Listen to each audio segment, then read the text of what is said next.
World cup बघत असताना टीव्हीवर कार्तिक आर्यनची एक ॲड तुम्ही बघितली असेल. घर चाहिए तो डॅन्यूब है ना. पण तुम्हाला माहिती आहे का, या डॅन्यूब कंपनी मागे एक माणूस आहे जो घाटकोपरच्या झोपडपट्ट्यांमध्ये राहायचा. वेळ पडली तर कधी दूध, कधी फटाके, कधी पुस्तकं विकली. आणि आज तीच व्यक्ती दुबईमधली सगळ्यात श्रीमंत भारतीय व्यक्ती आहे, ज्याला दुबईतल्या आलिशान इमारतींचा बादशाह असंही म्हणतात, ज्याने भारतीयांच्या खिशाला परवडणारी घरं दुबईमध्ये निर्माण केली. ती व्यक्ती म्हणजे डॅन्यूब ग्रुपचे फाउंडर रिझवान साजन.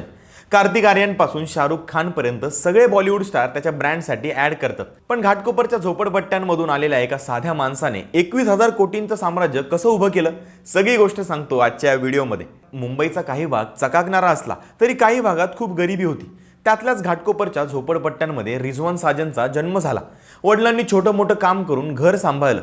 पण रिझवान 16 वर्षांचे होते तेव्हा त्यांचे वडील वारले. कुटुंबाचा आधार गेला. सगळी जबाबदारी रिझवान यांच्यावर पडली. पण त्यांनी हार मानली नाही. शाळा सोडली, घराघरात जाऊन दूध विकलं, सणासुदीला फटाके विकले, सिग्नलला पुस्तकं विकली, मिळेल ते काम केलं. पण याच्यातून फक्त रोजचा खर्च भागत होता. मुंबईतल्या महागाईत आणि स्पर्धेत टिकायचं तर काहीतरी मोठं करावं लागणार होतं. त्यांचे काका कुवेतमध्ये नोकरी करायचे. त्यांनी सुद्धा ठरवलं की काकाकडे जायचं आणि जोपर्यंत फायनान्शियल स्टेबिलिटी येत नाही तोपर्यंत काम करायचं.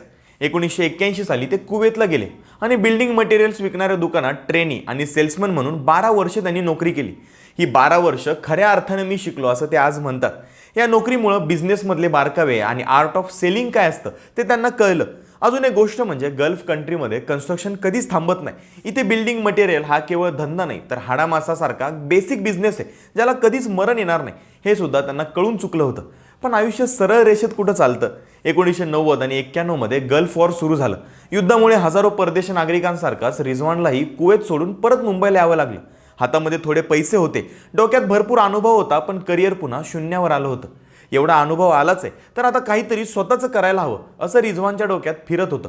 1993 मध्ये त्यांनी पुन्हा गल्फमध्ये जायचं ठरवलं. पण यावेळेस निवडलं दुबई. सुरुवातीला त्यांनी तिथल्या एका बिल्डिंग मटेरियल शॉपमध्ये जॉब घेतला. पण यावेळी त्यांच्या डोक्यात फक्त एकच आयडिया होती, हे मी स्वतःसाठी करू शकतो. काही हजार दिरहमचं भांडवल, 2 लोकांची छोटी टीम आणि त्यांनी आपली कंपनी सुरू केली, डॅन्यूब. विटा, सिमेंट, टाईल्स, सॅनिटरी, हार्डवेअर म्हणजे इमारती उभ्या राहण्यासाठी जे जे काही लागतं ते सगळं ते विकायचे. ते स्वतः गोडाऊनमध्ये उभं राहून माल चेक करायचे, साईटवर जाऊन कॉन्ट्रॅक्टरना भेटायचे, रात्री उशिरापर्यंत अकाउंट्स बघायचे. काळाच्या ओघात गल्फ कंट्रीमध्ये कन्स्ट्रक्शन बूम वाढत गेला आणि त्याच्यासोबत डॅन्यूबचा स्केलही. UAE, Saudi, Qatar, Bahrain, Oman, India सगळीकडे डॅन्यूबचं डिस्ट्रीब्युशन नेटवर्क उभं राहायला लागलं. पण अजून एक प्रश्न मनात घोळत होताच, तो म्हणजे मी इतकी वर्ष इतरांच्या इमारतीसाठी मटेरियल पुरवतोय, मग स्वतःची इमारत का बांधू शकत नाही. या विचाराने जन्म झाला डॅन्यूब प्रॉपर्टीजचा. बिल्डिंग मटेरियलमधला अनुभव, कॉन्ट्रॅक्टर्सशी असलेला रॅपो आणि मार्केटचा केलेला बारकाईने अभ्यास यामुळे थेट रिअल इस्टेट डेव्हलपर बनले. पण दुबईमधल्या बड्या माशांना टक्कर द्यायची तर काहीतरी वेगळं करणं गरजेचं होतं.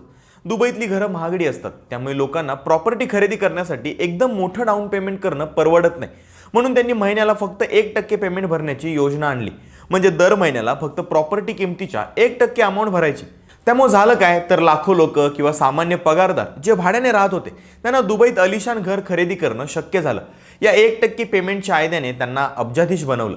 आज Danube group construction material, home decor, furniture, real estate यांसारख्या सगळ्या क्षेत्रात मिडल ईस्टमधली एक मोठी कंपनी आहे. आजपर्यंत त्यांनी 21,000 पेक्षा जास्त घरं विकलीत, ज्याची किंमत $3 बिलियन म्हणजेच अंदाजे 24,000 कोटी इतकी आहे. घाटकोपरच्या झोपडपट्टीतला मुलगा आज दुबईचा टॉप बिझनेसमॅन आहे. पण ते अजूनही असंच म्हणतात की मी फक्त एक सेल्समॅन आहे. माझ्याकडे आता जे काही आहे ते सगळं गेलं तरी माझ्या सेल्सच्या स्किलने आणि युनिक आयडियाने मी पुन्हा सगळं उभं करू शकतो. कारण आउट ऑफ द बॉक्स जाऊन केलेला विचारच गेम चेंजर ठरतो. आज त्यांचा दुबईमध्ये 40,000 स्क्वेअर फूटचा बंगला आहे. इतकंच नाही तर 6 रोल्स रॉयल्स, फेरारी, बेंटली, लॅम्बॉर्गिनी उरुस आणि मेबॅक सारख्या लक्झरी गाड्या त्यांच्याकडे. या सगळ्या गाड्यांवरती 7869 हा त्यांचा लकी नंबर असतो. ज्या माणसाला कधी साधी घरेही परवडत नव्हती तो माणूस आज दुबईतील सर्वात मोठी घरे विकणारा बादशाह बनलाय.